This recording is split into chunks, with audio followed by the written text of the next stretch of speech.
السلام عليكم ورحمة الله وبركاته. أهلا بكم، معكم يوسف محمد. مباراة الزمالك وتيجيتاها في كأس الكونفدرالية.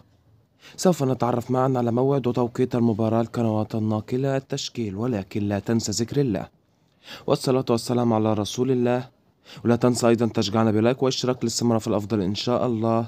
أمامكم التفاصيل الآن. يستضيف استاد القاهرة الدولي مباراة الزمالك وتيجيتاها في ذهاب الدور الثاني أو دور 32 من كأس الكونفدرالية، الأدوار الإقصائية لعام 2025.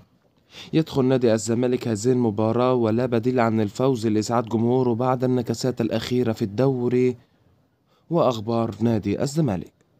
فمن تتوقع يفوز في هذه المباراة؟ أنتظر توقعاتكم في أسفل التعليقات.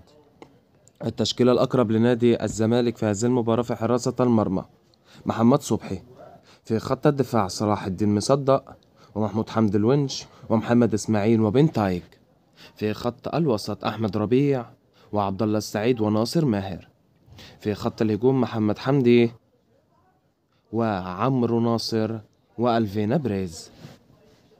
المباراة سوف تلعب يوم السبت الموافق 18 اكتوبر 2025، 18/10/2025. تذاع المباراة حصريا عبر قناة اون تايم سبورتس المصرية وقناة بين سبورت القطرية، وسوف تنطلق صافرة بداية المباراة في تمام الساعة 7 مساء بتوقيت الإمارات وسلطنة عمان، 4 مساء بتوقيت تونس والجزائر والمغرب، 5 مساء بتوقيت ليبيا والسودان وفلسطين، 6 مساء بتوقيت مصر والسعودية والكويت وقطر والعراق وسوريا واليمن والأردن.